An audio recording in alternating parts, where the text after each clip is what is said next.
오늘 본문에 말씀해가지고 기근을 해결하는 다윗, 그런 제목으로 잠깐 동안 은혜를 나누려고 합니다.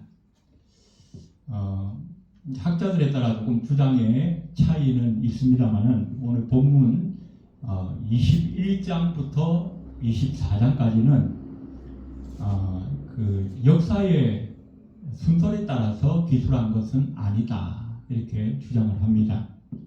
지난 20장의 그 세바의 반란, 그리고 그것을 해결하는 그 기록까지는 시간의 순서대로 이렇게 기록이 되어졌는데, 오늘 본문 21장부터 24장까지는 이 사무엘 하서의 부록과 같은, 그래서 뒤에 다 편집을 하고 나서 보니까 이건 좀 빠지면 안 되겠다, 그래서 그 부록으로 넣어놓은 그런 부분이기 때문에 꼭 시간의 순서에 맞게 기록된 사건은 아니다, 그렇게 말씀들을 합니다. 그래서 그 사건에 따라서 그 시간대를 우리가 추정해 볼 수밖에 없다, 그런 말씀입니다. 오늘 1절에 보시면 다윗의 시대에 해를 거듭하여 3년 기근이 있었다라고 말씀합니다. 이 기근이라고 말하는 것은 비가 오지 않아서 경작을 할 수 없어서 사람들이 먹을 양식이 없었다, 그런 뜻으로 우리가 이해를 할 수 있겠습니다. 정확히 연대를 측정할 수가 없어요. 그래서 오늘 성경에 기록된 대로 다윗이 다스리던 어느 해, 그런데 무려 3년 동안이나 기근이 있었다. 고대 농경 사회에서는 한 해만 기근이 있어도 사람들이 굉장히 힘들어하지 않겠습니까? 당장 먹을 것이 없는데요. 그런데 무려 3년 동안이나 이랬으니 얼마나 힘들었을까, 우리가 상상을 해볼 수 있을 것 같습니다. 그런데 수많은 백성들이 아마 굶어서 죽은 사람도 있을 것이고, 또 이것은 3년이나 거듭되었다고 한다면 국가적인 위기 상황이 아닐 수가 없습니다. 이 이스라엘의 총책임자가 누굽니까? 다윗이죠. 왜? 다윗은 왕이니까요. 그래서 다윗에게, 그리고 온 이스라엘에 다시 한번 위기가 닥쳐온 것입니다. 자, 그럼에도 불구하고 우리가 잘 아는 다윗, 이전에도 그래왔던 것처럼 이번에도 이 다윗은 아주 멋지게 이 위기를 극복해내는 모습을 오늘 본문에서 기록을 하고 있습니다. 오늘 본문을 통해서 다윗이 온 이스라엘에 닥쳐온 이 기근을 어떻게 해결했는가 몇 가지로 살펴보면서 우리가 잠깐 동안 은혜를 나누려고 합니다. 자, 다윗이 이 기근의 위기를 어떻게 해결했는가? 첫 번째는 여호와 앞에 기도함으로 그 기근의 원인을 먼저 알아내게 됩니다. 자, 모든 결과에는 이유가 있겠죠. 원인이 있겠죠. 우리가 길 가다가 말 한마디를 할 때에도 다 머릿속에서 먼저 생각이란 게 있어서 그 생각이 말로 나오고 또 우리가 어떤 행동을 하게 되는 것이죠. 그래서 이 다윗은 그 원인이 무엇인가를 먼저 알기를 원했던 것 같아요. 자, 그럼에도 불구하고 오늘 본문에 3년이나 거듭해서 기근이 계속 이어졌는데, 처음에 첫 해에 기근이 들었을 때, 그리고 두 번째 해에 기근이 들었을 때까지만 하더라도 다윗은 심각하게 생각하지 않았던 것 같아요.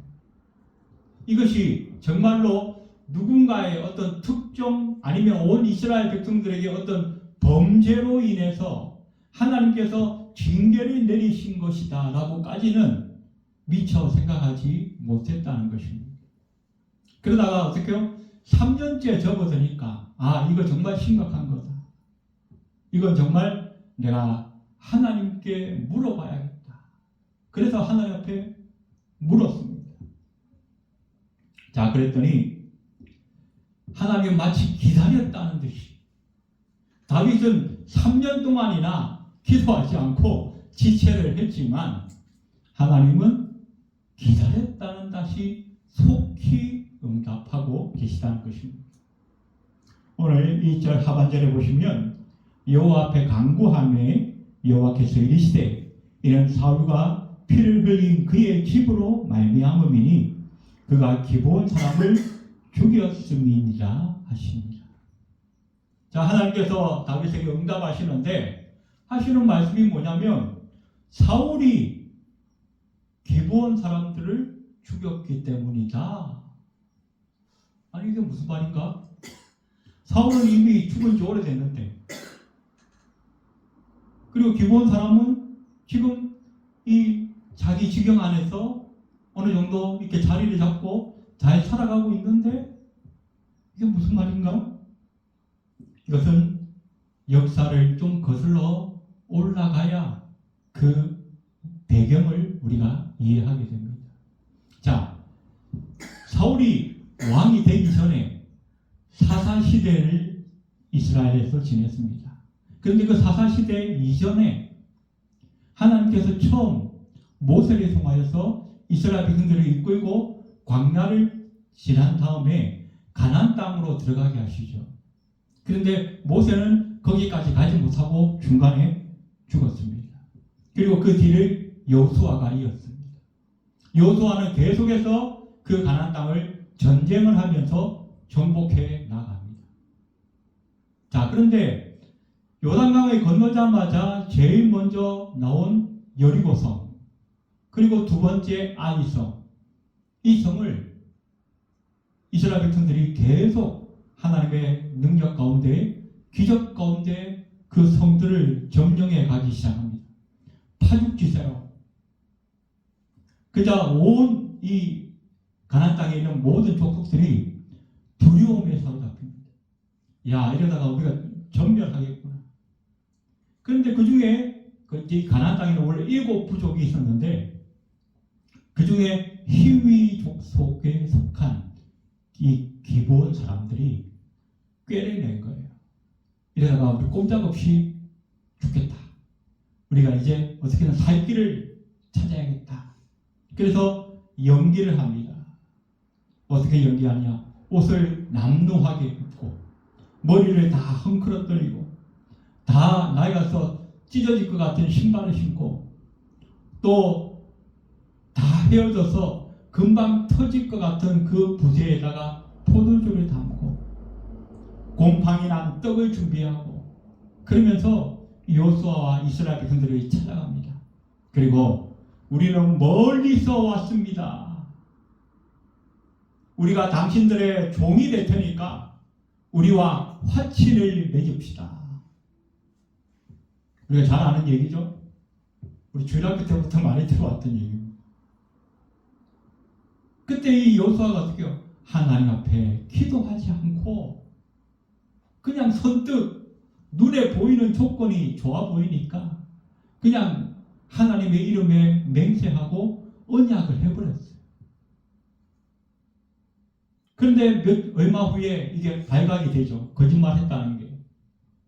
그렇지만 어떻게 해요? 이미 하나님의 이름에 맹세하고 언약을 해버렸기 때문에 그 사람들을 죽이지 않고 야, 그러면 너네가 우리 여호와의 집에 와서 나무 패고 물 깃고 그런 허들의 일을 하면서 좀 종살이 좀 해라. 그러면서 다 살려주었어요. 그런데 이 기브온 사람들이 처음에는 자기들의 목숨을 부지하기 위해서 종살이를 하기 시작했어요. 여호와의 전에 제사 드리는 일에 나무를 패고 물을 깃고 할 노릇을 하다 보니까 은혜를 받은 거예요. 야, 이 여호와가 정말로 참신이구나. 그래서 우리도 여호와를 섬기며 살아야겠다. 그래서 아예 이스라엘 백성으로 완전히 귀화가 된 거예요. 그래서 지금 이 사울의 그 베냐민 지파의 지경이었던 그 기브아 땅에 정식으로 레위 성읍에서 한 파트너로 벌써 이 여호수아 시대부터 지금 다윗까지는 수백 년 시간이 흘렀어요. 그 수백 년 동안 온전한 이스라엘의 한 지체로서 삶을 살아왔다는 것입니다. 그런데 갑자기 날벼락이 떨어졌어요. 무슨 날벼락? 사울이 왕이 되더니 갑자기 어느 날 이 기브아 사람을 죽였다는 거예요. 이미 여호수아와 이 기브온 사람들 사이에 하나님의 이름으로 맹약했었는데, 언약을 했었는데, 이 사울 왕이 갑자기 변심해가지고, 물론 개인적인 그 정치적인 욕심이 있었겠죠. 그래가지고 이 기브온 사람들을 죽였다는 거예요. 그러나 세월이 지나고 사람들은 다 잊어버렸지만 하나님은 분명하게 그 기브온 사람들의 처절한 죽음을, 그리고 그 후손들의 한숨과 원한을 여호와께서는 다 보고 다 기억하고 계시다가 오늘 이 다윗의 시대에, 야 다윗아, 네가 좀 해결해야겠다 그러면서 엉뚱하게도 기근을 통하여 하나님께서 다윗에게 말씀하시면서 나타나셨다는 것입니다. 자, 그러면 이 사울이 왜 죽였을까요? 오늘 2절을 보시면 사울이 이스라엘과 유다 족속을 위하여 열심히 있으므로 그들을 죽이고자 하였더라. 이 사울은 정치적인 그리고 민족적인 분명한 목적을 가지고 이 기브온 사람들을 죽였습니다. 옛날에 히틀러도 그랬죠. 자기의 그 민족, 게르만 민족, 이 아리아족이 이 우열 법칙에 따라서 우리는 우열한 민족이고 저 유대인들은 열등한 민족이기 때문에 이 인류의 역사를 위해서 저 열등한 민족인 유대인들은 다 없애야 합니다. 그런 논리를 내세우면서 유대인들을 600만 이상 죽였지 않습니까? 아마 이 사울에게도 그런 민족적인 열심, 정치적인 열심이 있었던 것 같아요. 그러나 문제는 뭐예요? 하나님 앞에 물어보지 않았고 그 기브온을 죽이는 것은 결코 하나님의 뜻이 아니었음을 이 사울은 미처 알지 못했다는 거죠. 그래서 다윗이 기도했더니 하나님께서 응답하셨어요. 사울이 이 기브온 사람들을 죽였기 때문에 오늘 내가 너희에게 좀 해결하라고 이런 기근을 주온 것이다. 이렇게 국가적인 기근이 임하였을 때 다윗은 먼저 하나님 앞에 물었고 하나님의 응답을 통해서 이 기근의 원인이 무엇인가를 먼저 알게 됩니다. 그리고 원인을 알았으니까 어떻게 해요? 이제는 제대로 해결을 해야겠죠. 두 번째 어떻게 해결하였는가? 원한을 풀어줌으로써 해결하게 됩니다. 오늘 3절 다윗이 그들에게 묻되 내가 너희를 위하여 어떻게 하랴? 내가 어떻게 속죄하여야 너희가 여호와의 기업을 위하여 복을 비겠느냐 하니. 자, 그 원인이 어디요? 기브온 사람들이에요. 그래서 다윗이 어떻게 기브온 사람들을 불렀어요. 그리고 말합니다. 야, 내가 어떻게 하면 너희의 한을 풀어줄 수 있겠느냐. 이 오늘 성경 보니까 내가 어떻게 속죄하여야 너희가 여호와의 기업을 위하여 복을 비겠느냐. 지금 이 기브온 사람들이 이미 이스라엘 백성의 한 그 파트너예요. 이미 이스라엘 사람이 된 거예요. 그럼에도 불구하고 어떻게 해요? 마음껏 기쁨으로 전심으로 이 여호와의 기업에 대해서 축복할 수 없는 마음의 한이 있다는 거예요. 그 한이 뭡니까? 사울이 우리 조상들을 죽였어요. 처참하게 학살했어요. 학살. 그러니 어떻게 우리가 마음껏 이 이스라엘 백성들을 축복할 수 있겠느냐? 다윗이 그것을 알았죠. 야, 내가 너희에게 무엇이든지 해줄 테니까 이제 그 한을 풀고 너희도 이 이스라엘의 한 구성원으로서 이 이스라엘 백성들을 마음껏 축복해 주기를 원한다. 어떻게 하면 그 한을 풀 수 있겠느냐? 내가 무엇이든지 보상해 주겠다. 그런데 이 기브온 사람들이 말합니다. 오늘 4절에 보니까 기브온 사람이 그에게 대답하되 사울과 그의 집과 우리 사이의 문제는 은금에 있지 아니하오며 이스라엘 가운데에서 사람을 죽이는 문제도 우리에게 있지 아니하나이다. 자, 이 4절에 기브온 사람이라고 한 것은 이 여호수아 때에 그 가나안 땅에서 살았던 기브온 민족의 그 후손들이 지금 기브아 지역에 살고 있다는 것입니다. 그래서 앞에 거는 민족 이름을 말한 것이었고 기브온이라고 하는 민족 이름이고 여기 기브아 사람이라고 하는 것은 그 기브아 지역에 사는 사람들, 즉 기브온 그 사람들의 후손들을 말하는 것이죠. 그래서 이 기브아 사람들이 뭐라고 말합니까? 다윗에게 그의 집과 우리 사이의 문제는 은금에 있지 아니하오며, 우리가 원하는 것이 뭐 돈으로 보상해 주는 걸 원하는 것이 아니라는 거예요.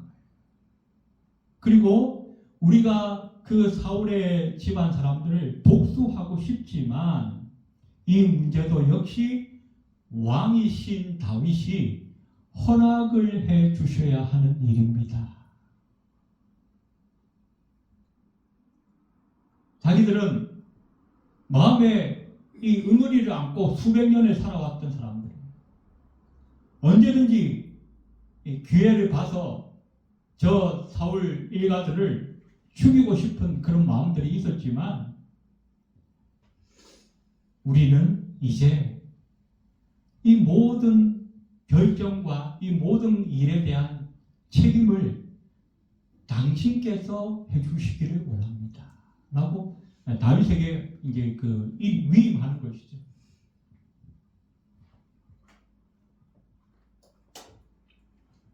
그리고 오늘 5절에 말합니다.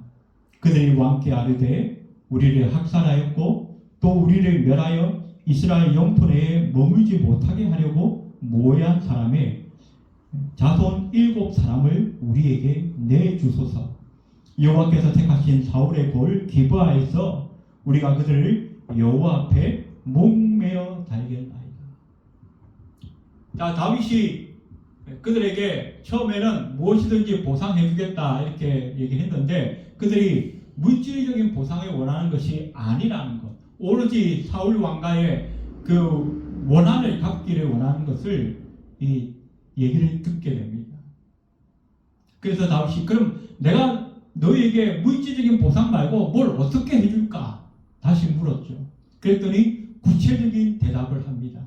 그 사울 왕가의 자손 7사람을 우리에게 내어주시면 우리가 그들을 산에서 여호와 앞에서 목매어 달겠습니다.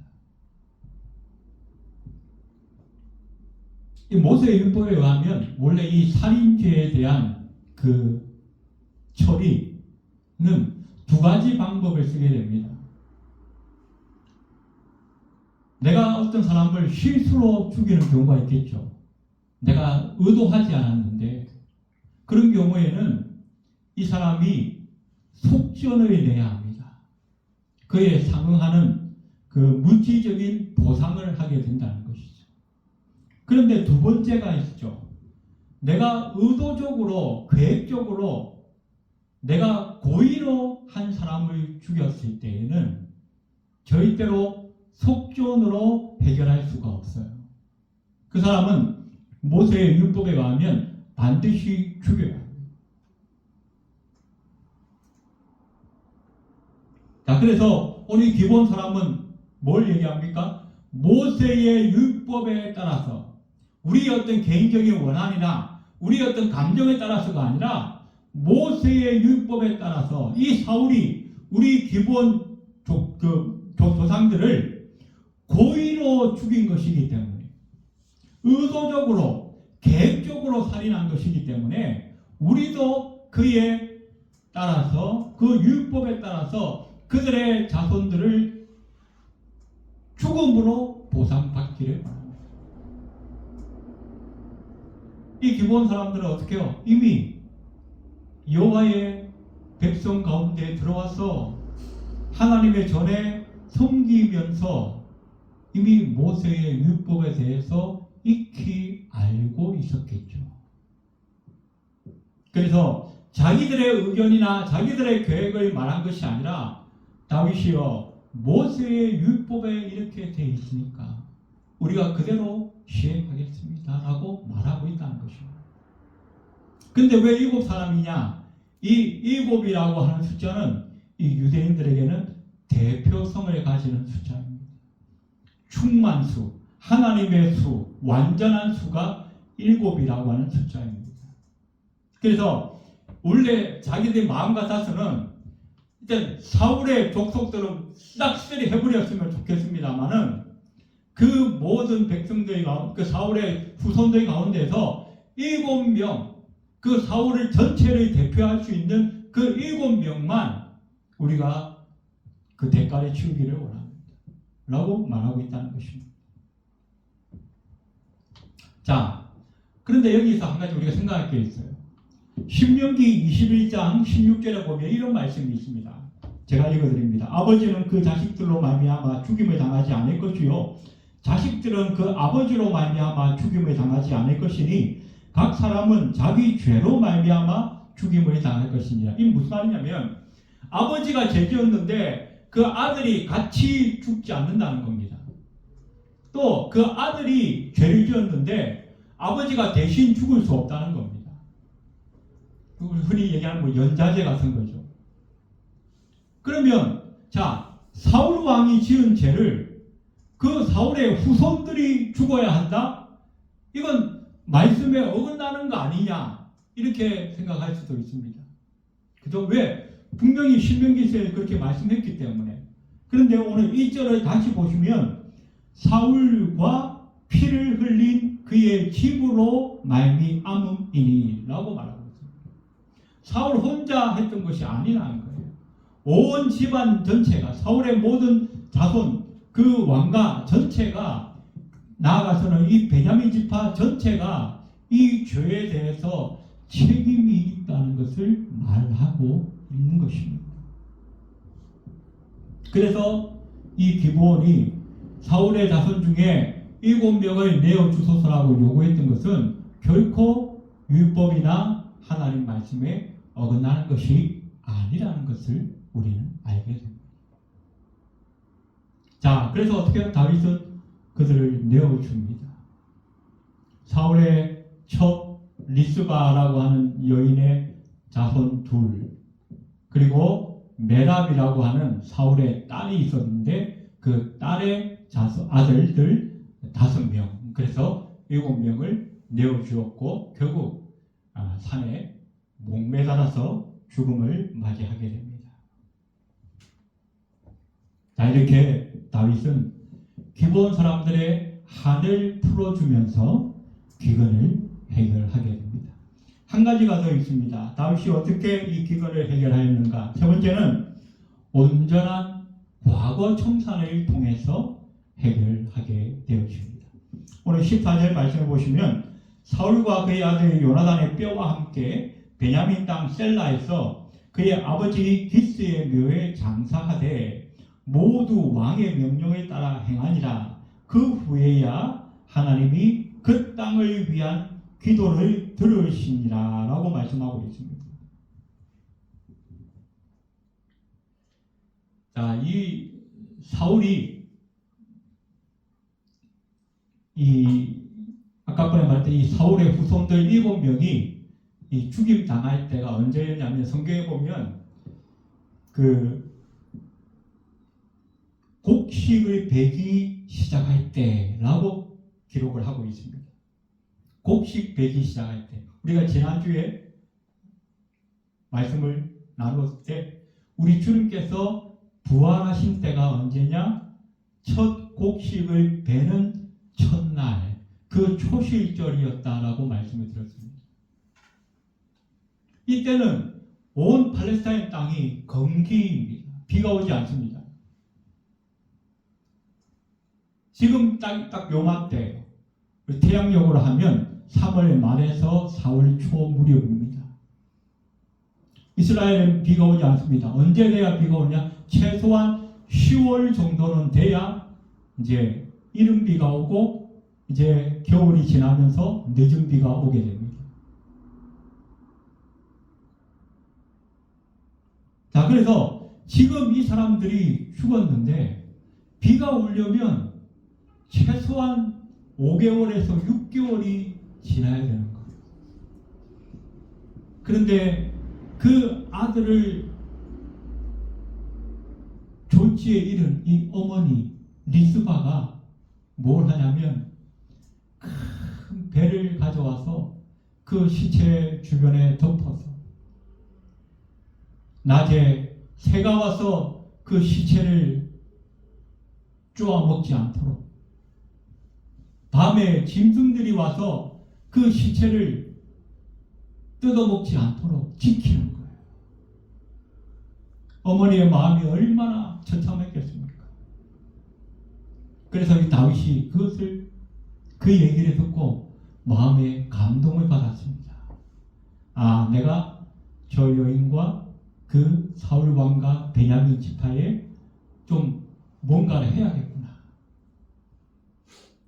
그래서 그 죽임을 당한 7명의 그 사람들을 장사를 지내주려고 합니다. 그런데 그냥 장사를 지내는 것이 아니라 오래전에 이 사울 왕이 블레셋과의 전쟁에 나가서 그 아들 요나단과 함께 나란히 죽임을 당합니다. 그때 야베스 사람들이 이 사울과 요나단의 그 시체를 가져다가 에셀 나무 아래에 장사를 지내 주었어요. 이 야베스 사람이 과거에 이 사울 왕에게 은혜를 입었던 것이 있었거든요. 그래서 그 은혜를 갚으려고 그 사울의 장사를 지냈는데, 원래는 이 사울이 자기의 그 본가가 있지 않겠습니까? 아버지도 있고 할아버지도 있죠. 그래서 이 사울이 죽으면 그 할아버지와 아버지의 묘에 같이 안장을 해야 되는 거예요.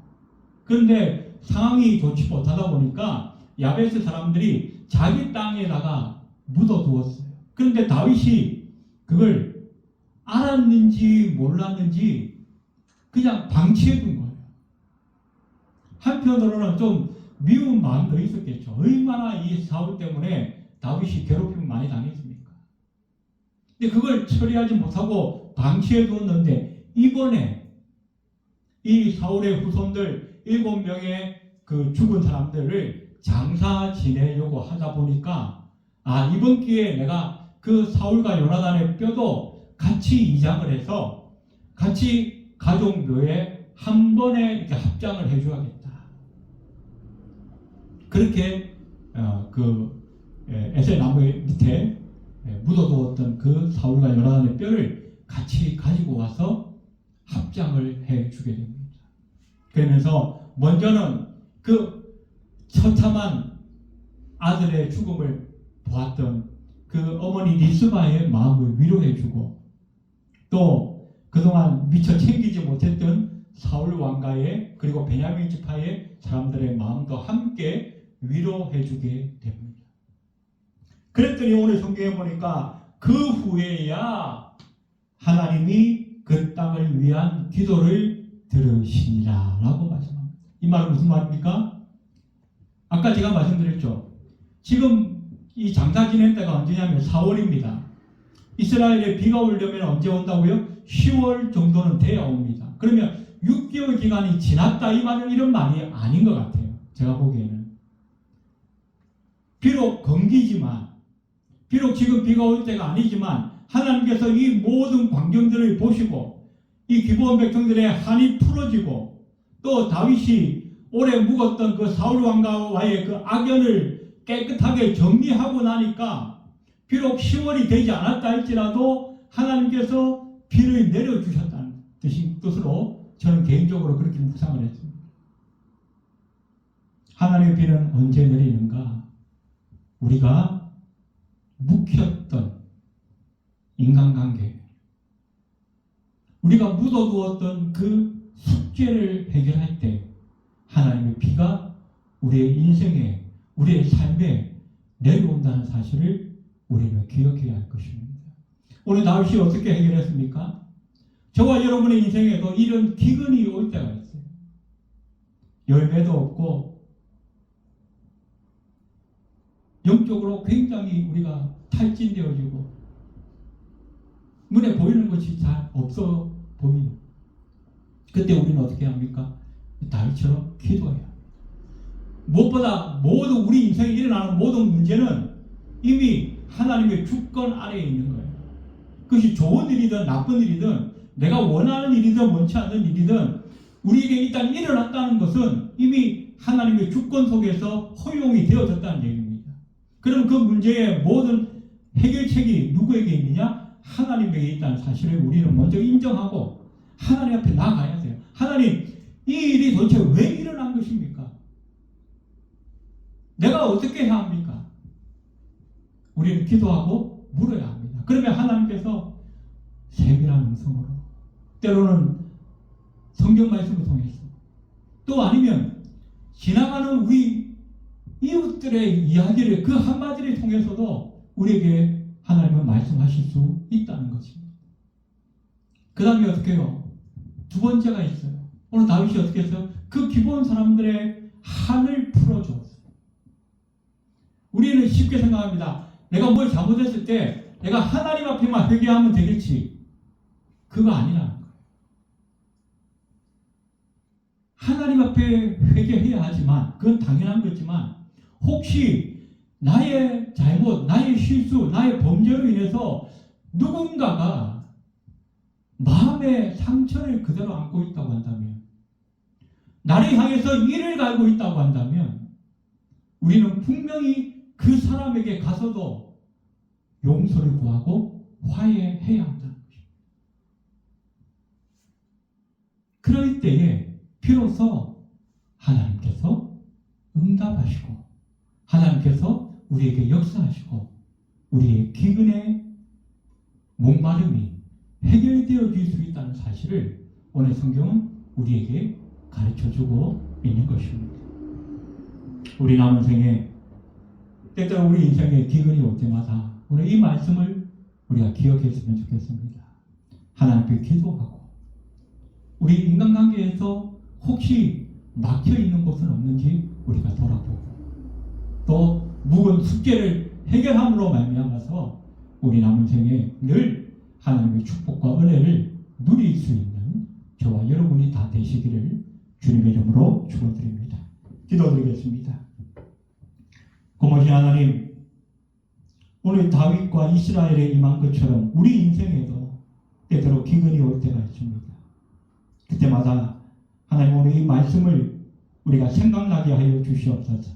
다윗처럼 기도하게 하시고 다윗처럼 인간관계에 밀려있던 덮어두었던 숙제를 해결할 수 있는 용기와 믿음을 더하여 주셔서 우리가 온전히 숙제를 해결하고 하나님 앞에 축복된 삶을 늘 누리며 살아갈 수 있는 우리 모두가 될 수 있도록 주님 역사하여 주시옵소서. 예배를 마치고 돌아가는 발걸음 위에도 함께하여 주옵소서. 예수님의 이름으로 간절히 기도드리옵나이다.